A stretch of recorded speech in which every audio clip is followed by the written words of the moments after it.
Let me just show you how 0 to 100 the show goes. Okay, let me just show you. All right, here we go.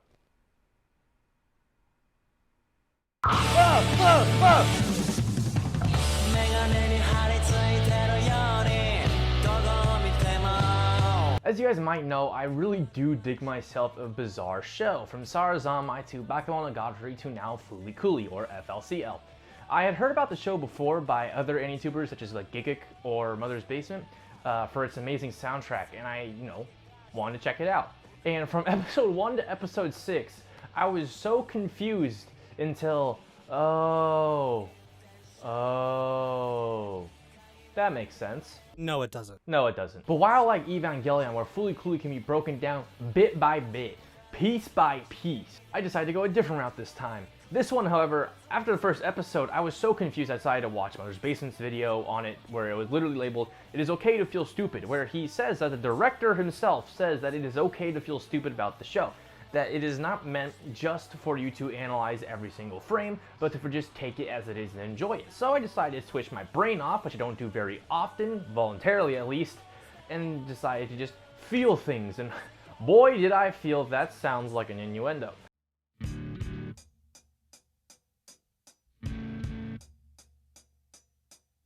Music is such a huge part of any visual medium. Music can set the tone, the mood, the atmosphere, and it can resonate with the audience in order to have them feel something while their eyes are looking at it on screen. Even music's absence is powerful. Cowboy Bebop and Samurai Champloo are other examples of music in action, as is with other examples in the film industry, like what would Guardians of the Galaxy be without the Sony Walkman? What would Baby Driver be without the iPod Nano? A bunch of sex offenders, apparently. Like objects, music is even more powerful when we assign meaning to it, much like symbols and objects. Like, as soon as you're able to identify what the ending theme is of that show, and you can hear the first couple of, like, chords or bars of the ending theme crawl into the scene, and you're like, no, don't end. Imagine what it must be like if characters were actually able to hear the ending theme music when it started playing before the episode ended, like in JoJo's. End of the line, buddy. Turn around real slow. So you caught me. What are you gonna do? Shoot me? I'm considering it. Who's the guy that sold out my squad? That's it? Why would I tell you? No. Quick, you gotta tell me who it is. You wanna know that bad, huh? Yes, man, just tell me, quick. Fine, I'll tell you. Oh my God, bro, look, you don't understand. You gotta hurry and tell me right now, all right? All right, I'll tell you. Dude, stop pausing dramatically and tell me who did it, man. The man who sold out your squad. His name. Bro, if you don't tell me in 3 seconds, I'm a... So when I heard the Pillows' music, I, of course, instantly downloaded the entire album on my iPhone. The really gritty bass and drums accent the ensuing chaos that's happening on screen. And when the scenes quiet down a little bit and you get some more character interaction and some more heartfelt moments, the music sombers down a little bit. And you can really feel the characters as longing in it. But if anything, the music hypes you up for not even the big fights, just any fight. Hell, all the fights in FLCL were big fights. No matter what happens, you can expect a badass track to pop off. It kind of reminds me of Scott Pilgrim vs. the World, and that mixed with the feeling that you get, when it's like the final fight, and then you hear the opening scene play, like the opening theme play, and you're like, yes. And it's like that, except with a different song in every single fight. It could just be showing us two characters having a casual conversation. I will still be jamming out to the rock music in the background. Blues Drive Monster and Last Dinosaur especially, they really make me feel like I'm growing wings and just flying off into the sky. It really makes the atmosphere and the fight seem so much bigger and so much grander than they are. Which, I mean, they are. They are grand already.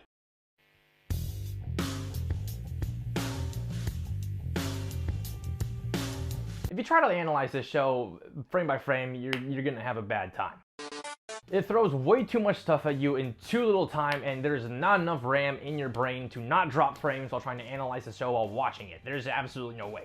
The show sometimes switches to manga pages to show what's going on. They change animation styles from time to time. Hell, even at one point they decided to do a South Park joke.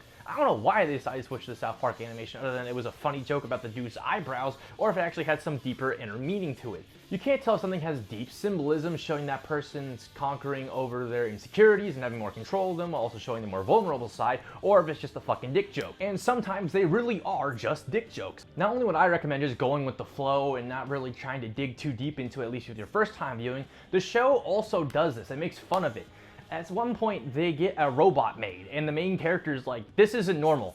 Like, why is everyone acting like this is like an everyday thing? And then his dad's like, dude, just chill, just go along with it, man. Everyone has robot maids nowadays, it's fine. Okay, a robot maid is normal, but 2 robots growing out of your head, then proceeding to fight while a giant flat iron steams in the background with an alien girl hitting things with a bass guitar, that's normal? Okay, buddy.